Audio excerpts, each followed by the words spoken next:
मुंबई में गणेश उत्सव की तैयारी जोर शोर से शुरू है। हर तरफ गणपति बप्पा के जो पंडाल हैं वो बनने शुरू हो गए हैं। लेकिन ऐसे में सबसे बड़ा सवाल ये है कि मुंबई की सड़कों की जो हालत है वो बद से बदतर है, खस्ता हालत है। और लगातार जो दावा किया जाता है हर बार कि गणेश उत्सव से पहले मुंबई की सड़कें गड्ढा मुक्त हो जाएंगी, लेकिन क्या इस बार भी ऐसा हो पाएगा? क्योंकि हर बार दावे तो हमेशा खोखले साबित होते हैं। और इस वक्त हम मौजूद हैं मॉडल टाउन अंधेरी पश्चिम के मॉडल टाउन इलाके में, जहां की सड़कें की अगर बात करें तो जहां ये सड़क है मॉडल टाउन से ओसिवरा जो है वर्सोवा मेट्रो स्टेशन जाने के लिए ये रास्ता है। लेकिन इस रास्ते की अगर बात करूं तो यहाँ गड्ढे ही गड्ढे हैं और ऐसा प्रतीत होता है कि ये सड़क गड्ढे में बनी हुई है या गड्ढों में सड़क है। कहावत आपने जरूर सुनी होगी कि गड्ढों में सड़क है या सड़क पे गड्ढे हैं। लेकिन जिस तरह से यहाँ के हालात हैं वो काफ़ी दयनीय हैं और लोग इसी रास्ते से पैदल चलकर गाड़ियों से जाते आते हैं।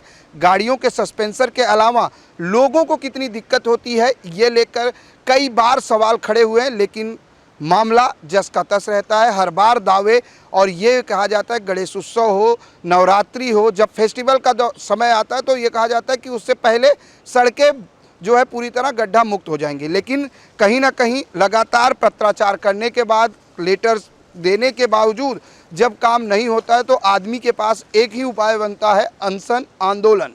और अब उसी आंदोलन का सहारा ले रहे हैं शिवसेना के नेता बाला अंबेडकर जी हमारे साथ हैं। बाला भाई, जिस तरीके से मुंबई की सड़कों की बात करा जाए तो बीएमसी के बजट में सड़कों की मरम्मत और रखरखाव के लिए करोड़ों रुपए का टेंडर पास होता है और हर बार ये दावा किया जाता है गणेश उत्सव से पहले मुंबई की सड़कें जो है गड्ढा मुक्त हो जाएंगी। खुद महाराष्ट्र के उप मुख्यमंत्री एकनाथ शिंदे ने कहा था कि मुंबई की सड़कों का कंक्रीटीकरण खत्म करके, डामरीकरण खत्म करके कंक्रीटीकरण और आरसीसी बनेंगी। क्या वजह मानते हैं कि आज भी अगर बात करें मॉडल टाउन जैसे पॉश इलाके की सड़कों की हालत, अगर सड़क की बात करें रास्ते की, तो खस्ता हालत है? मैं Bala Ambedkar model town resident welfare association का चेयरमैन हूँ। लास्ट एक साल से यहाँ पे खड्डे पड़े रहे और इतने बड़े बड़े खड्डे हैं कि आप देखोगे तो आप खुद ही हैरान हो जाओगे। और यहाँ पे हमारे सीनियर सिटीजन हो, लेडीज़ हो, छोटे स्कूल के बच्चे हो या स्कूल के बसेस गाड़ी, इनको आना जाना और लोगों को भी चलना यहाँ से इतना बेहतर हुआ है कि यहाँ पे कभी भी एक्सीडेंट हो सकता है। इस बारे में मैंने म्यूनसिपल कमिश्नर जी को लेटर लिखा है, कलेक्टर डिपार्टमेंट में कलेक्टर साहब को लेटर लिखा है, ये सारे डिपार्टमेंट को लिखा है, लेकिन कोई भी इसी ऊपर ध्यान नहीं दे रहा है। लास्ट यहाँ पे जो रीडेवलपमेंट के प्रोजेक्ट चालू है, तो रीडेवलपमेंट के प्रोजेक्ट चालू जो डेवलपर है ये उसने ये खड्डे किए ले, उनके डंपर के वजह से बड़े बड़े सामान लेके जाते हैं और रैबिट लेके जाते हैं, उस वजह से वो खड्डे। तो इसके ऊपर किसी ना किसी की तो ये होनी तो चाहिए, महानगर पालिका का अधिकारी या कलेक्टर का अधिकारी, इन्होंने इसके ऊपर अंकुश रखना चाहिए कि नहीं। क्योंकि डेवलपमेंट जो करता है, पुनर्विकास जो होता है बिल्डिंग का, तो उस वक्त डेवलपर का हक है कि पहला रास्ता बना के देना चाहिए या रास्ते की मरम्मत होनी चाहिए। लोगों को ऐसे नहीं, लोगों की जान जाने के लिए ये रास्ते के ऊपर ये लोग खड्डे बना रहे। यहाँ पे देखो, ये स्पेंटा डेवलपर का काम चालू है। इसने तो क्या किया, इसने जो काम किया कि वो जो गार्डन था वो गार्डन का दिवाली गिरा दिया, इसलिए वो गार्डन गए 3 महीने से बंद है। उसके ऊपर किसका ध्यान है? नहीं है। वो गार्डन के लोग घूमने को भी नहीं जाए। अच्छा हुआ उस दिन वो गार्डन की रिटेनिंग वॉल जब गिर गई तो कोई इंसान उधर नहीं था, नागरिक नहीं थे, नहीं तो बहुत बड़ा हादसा होता था। और उसके बाद आगे एथिक्स कंपनी का काम चालू है। ये जो रास्ता है मॉडल टाउन के अंदर का, महेश आशीष से लेके U&S है, ये रास्ते के ऊपर इतने खड्डे कि उसके ऊपर महानगर पालिका का अधिकारी बोलो या कलेक्टर डिपार्टमेंट, इनका कोई अंकुश नहीं है। ये 3311 में काम चालू है, वो 337B में चालू है। तो हमारा बिल्डिंग प्रपोजल डिपार्टमेंट उनको बोल के भी वो लोग क्यों नहीं उसके ऊपर डेवलपर के एक्शन लेते, कि आर्किटेक्ट के ऊपर एक्शन लेते? क्योंकि ये सड़क लोगों के लिए चलने की ना। वैसे पूरे मॉडल टाउन में अमृत गंगा से लेके चोला सोसाइटी तक खड्डे, फिर वर्षा सोसाइटी से लेके स्वागत शंभू सोसाइटी तक खड्डे, ये तीनों एरिया के तीनों जो रास्ते हैं उनके ऊपर खड्डे हैं और लोगों को, हमारे बहनों को चलने को बहुत दिक्कत होती है। लगातार आपने कहा कि कंप्लेन किया, कमिश्नर साहब को दिया है, मुंबई कमिश्नर, बीएमसी कमिश्नर को दिया है, उसके बावजूद काम नहीं हो रहा है। आपने जो है अनशन और आंदोलन की बात कही है, कब से ये आंदोलन की बात कर रहे हैं अगर काम नहीं होता है तो? देखो, गुरुवार से सुबह 10 से मेरा बेमुदत उपोषण चालू हो जाएगा, क्योंकि मैं पुलिस डिपार्टमेंट को वैसे वर्बली बोला डीएमसी मैडम कापसे मैडम को मैंने लेटर भेजा बेम दो उपोषण का, और चक्रपाणी अल्ले साहब जो है वार्ड ऑफिसर उनको भी मैंने लेटर भेजा, कमिश्नर मैडम को भी लेटर भेजा। उसके बाद भी ये गुरुवार तक नहीं करेंगे तो मैं अनशन को बैठूंगा। मेरे को पुलिस डिपार्टमेंट से बोला, पुलिस डिपार्टमेंट मुझे बोलती है कि आज़ाद मैदान में करो। अरे जहाँ खड्डे पड़े वहाँ करूँगा कि आज़ाद मैदान में करूँगा? मैं बोला मुझे उठा के लेके जाओ। मैं तो मेरा खुद के लिए थोड़ी कर, मेरे स्वार्थ के लिए काम है, ये लोगों की जान बचाने के लिए मेरा काम है। आज ये गार्डन बंद है, ये खड्डे इतने पड़े, कौन ध्यान दे रहा है? बड़ी बड़ी बातें करते हैं हमारे उप मुख्यमंत्री साहब कि पूरे बम्बई के रास्ते सीमेंट में करेंगे, पर कहाँ करते? फिर मुझे और बात एक मालूम गिरी कि कलेक्टर डिपार्टमेंट से बीएमसी ने ये रास्ते अपने ताबे में लिए।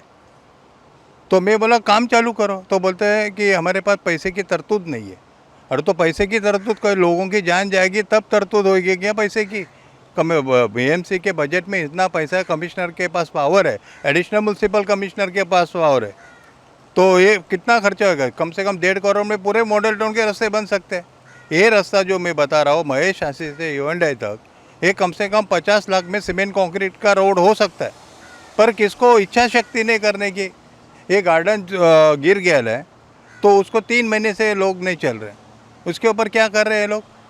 आप जिस तरीके से कह रहे हैं, अगर बात करें आर्थिक राजधानी मुंबई कही जाती है और सबसे विकसित, क्योंकि देश की आर्थिक राजधानी यहाँ, तो सबसे ज़्यादा टैक्स पेयर भी मुंबई कर रहे हैं, और ऐसे में इस तरह के रास्ते, एक तरफ तो देश के प्रधानमंत्री नरेंद्र मोदी जी 2047 का विकसित भारत का मिशन लेके चल रहे हैं। क्या लगता है कि ऐसे में मुंबई की सड़कें और खासकर ऐसे पॉश इलाकों की सड़कों की मरम्मत ना होना किस तरह की लापरवाही देखते हैं? ये पूरी लापरवाही इनका इच्छा शक्ति ने, इन लोग ने खुद ने देखना चाहिए।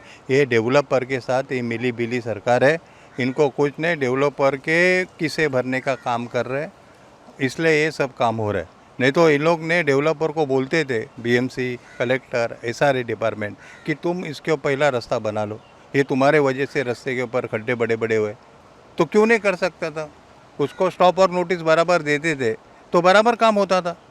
और कितना काम है देखो, आपको साहब मैं बताना चाहता हूँ, 4-5 यहाँ पे सीमेंट के ट्रक मशीन ट्रक आएंगे, तो मिक्सर ट्रक, तो ऑटोमेटिकली ये काम 4 गाड़ी में हो सकता है, पर करने का नहीं। एक ट्रक कितना आता है? 40,000 रुपये का।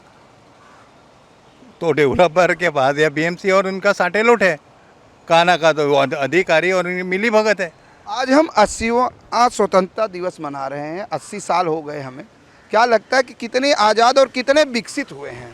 अभी ये आप ही देखो, ये अच्छा पॉश एरिया है। हम 80 साल, आज हमारा स्वतंत्र दिन है, हम हार्दिक शुभेच्छा देते हैं, पर 80 साल में आज इस जगह पे एक कहानी है पूरे मॉडल टाउन में। ये होना चाहिए ना, ये भी टैक्स पेयर है, सेवरेज का टैक्स भरते, सब टैक्स भरते, तो क्यों नहीं होना चाहिए? तो क्या ना कहा तो सरकार यहाँ पे अपनी भाजी और ये रोटी खाने के चक्कर में है, इनको पब्लिक की पड़ी नहीं है, और लोगों को गुमराह करने का काम ये स्टेट गवर्नमेंट, बीएमसी, क्योंकि बीएमसी भी उनकी है, कलेक्टर डिपार्टमेंट उनका है, एसआरए डिपार्टमेंट उनका है, तो उनको क्या पड़ी है?